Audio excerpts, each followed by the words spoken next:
ये कहानी टुनटुनी चिड़िया की है। वो अपना ढाबा चलाकर अपने परिवार का पेट भरती थी और ऐसे ही एक रात टुनटुनी जब अपना ढाबा बंद करके घर जाने वाली होती है, तभी वहाँ पर 3 बदमाश पक्षी आते हैं। वो तीनों ही पक्षी नशे में धुत होते हैं। तभी उनमें से एक कौआ टुनटुनी को आवाज लगाते हुए कहता है, अरे ओ चिड़िया, जल्दी से इधर आ। जी कहिए साहब, क्या बात है? आप लोगों को कुछ चाहिए क्या? हाँ, हमें बहुत तेज भूख लगी है, इसलिए तुम्हारे ढाबे में जो कुछ भी हो तुम ले आओ।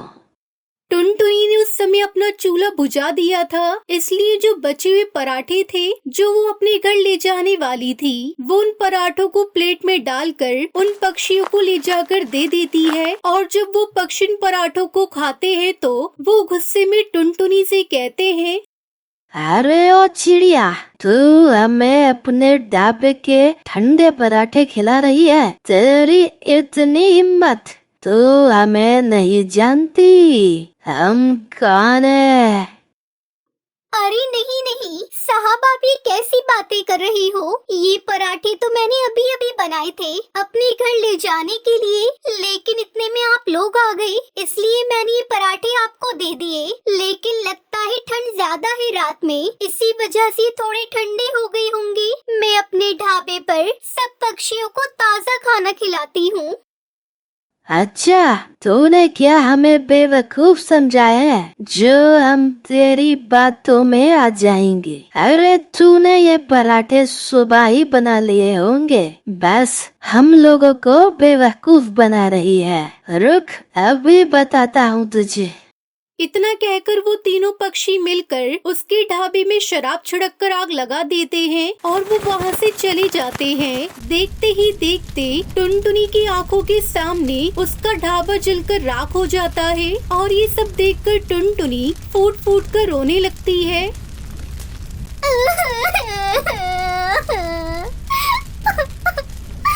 हे भगवान, ये क्या हो गया? इस ढाबे के सहारे ही तो मैं अपने परिवार को 2 समय की रोटी खिला पा रही थी। अब भला मैं अपने परिवार का पालन पोषण कैसे करूंगी? मैंने इन पक्षियों का क्या बिगाड़ा था जो उन्होंने मेरे साथ इतना बुरा किया? अब मैं क्या करूं? ये कहकर वो अपने घर चली जाती है, जहाँ टूटे हुए घोंसले में उसकी बेटी सुनहरी उसका इंतजार कर रही थी। माँ, क्या हुआ? आप इतनी जल्दी घर आ गई? आज ढाबे पे ग्राहक नहीं आए थे क्या? सुनहरी बेटा, सब कुछ खत्म हो गया।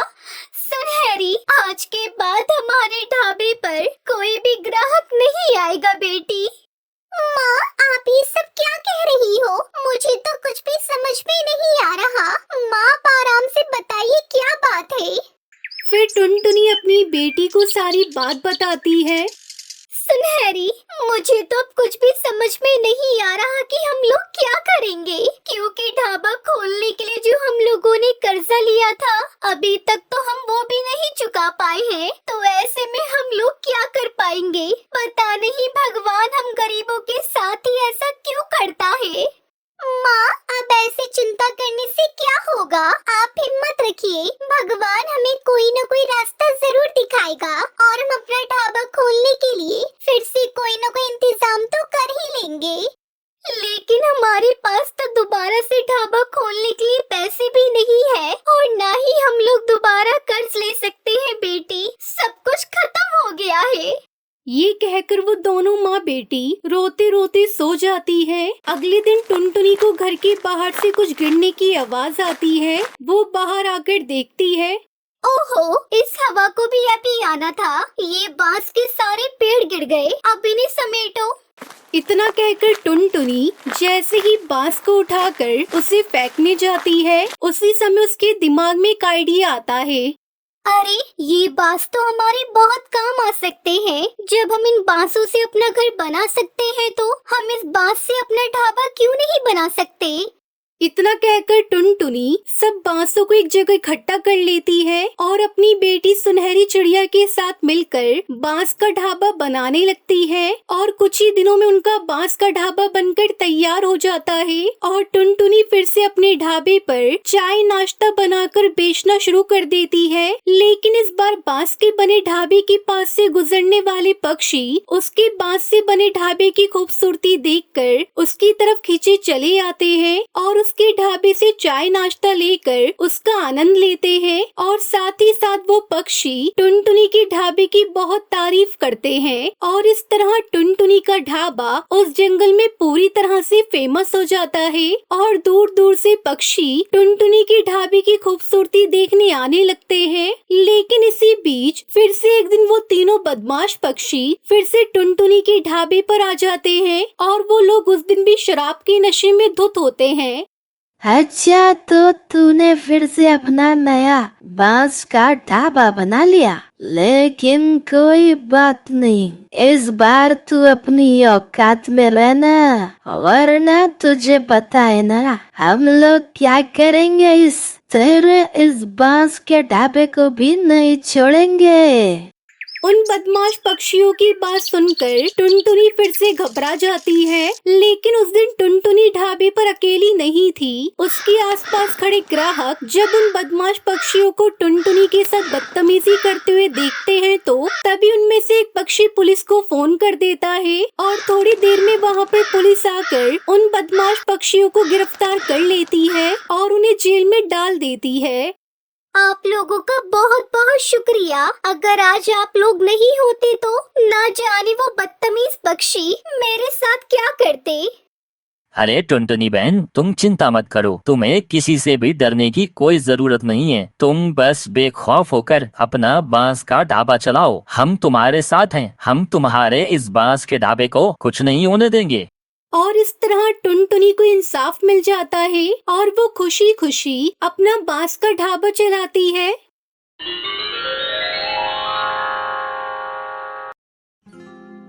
सुंदरवन एक बहुत ही खुशहाल जंगल था। यहाँ के पक्षी बहुत ही सीधे और मेहनती थे।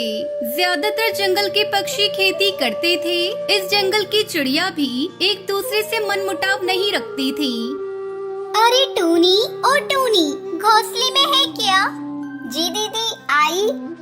ये ले, सुबह खीर बनाई थी। पिंकी चिड़िया को बहुत पसंद है ना, तो सोचा उसके लिए भी ले आऊं। बहुत अच्छा किया दीदी, 1 मिनट रुकिए।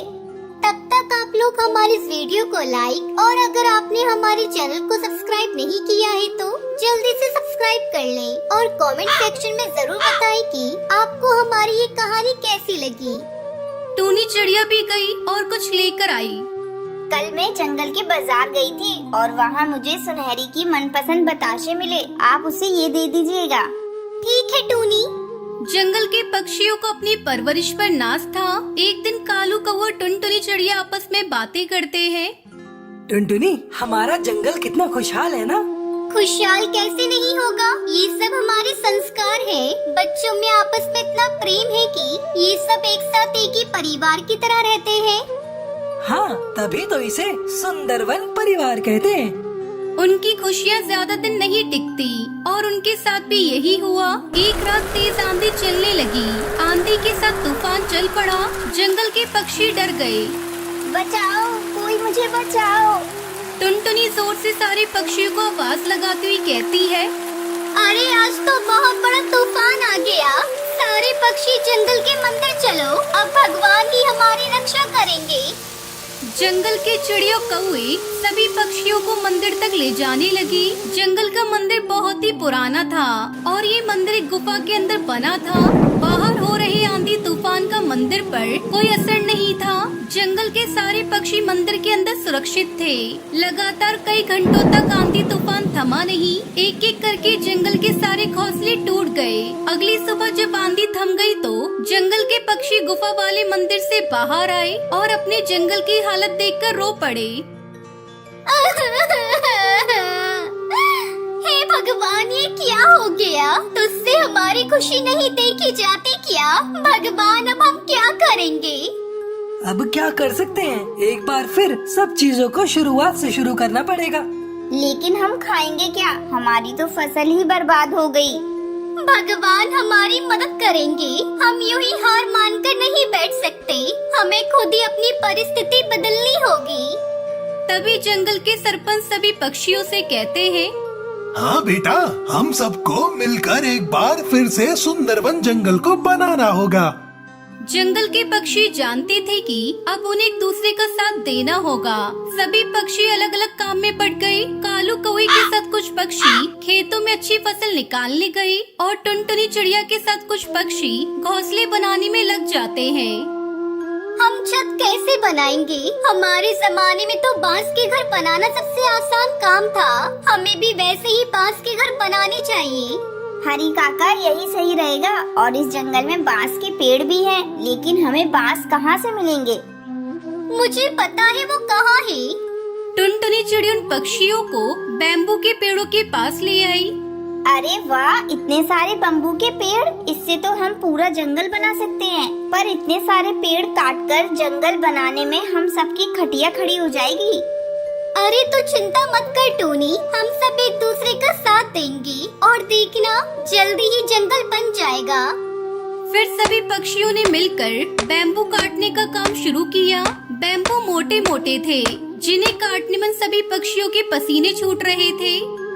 एक बम्बू काटने में इतनी मेहनत, बाप रे! चल अभी मैं काटती हूँ, तू थोड़ा आराम कर ले। ठीक है। वो बारी बारी बैम्बू काट रहे थे। कई घंटे बीत गए, पर अब तक कुछ ही बैम्बू काट पाए थे। टुनटुनी चिड़िया सभी पक्षी बहुत उदास हो जाते हैं।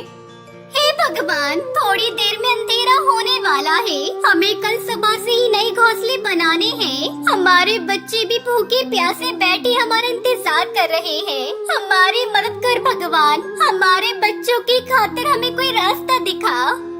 टुनटुनी चिड़िया के रोने की आवाज सुनकर तभी एक बैम्बू में से रोशनी के साथ लाल परी निकलती है और टुनटुनी चिड़िया से कहती है, टुनटुनी रो मत, मैं तुम्हारी ये समस्या सुलझा सकती हूँ। तुम्हें जितनी बांस की लकड़ियाँ चाहिए वो हर दिन सुबह तुम्हारे जंगल के बाहर तुम्हें मिलेंगी। पर तुम्हें मुझे एक वचन देना होगा कि तुम इस जादुई बांस के पेड़ और इस जंगल के रहस्य के बारे में किसी को नहीं बताओगी। हम वचन देते हैं, हम किसी को ये बात नहीं बताएंगे। अगली सुबह जब उठे तो जंगल के बाहर ही ढेर सारी बांस की लकड़ियाँ थी। बांस की लकड़ियाँ देखकर सभी बहुत खुश होते हैं। फिर सभी पक्षी मिलकर बांस से अपने घोंसले बनाते हैं और उसमें खुशी खुशी रहने लगते हैं।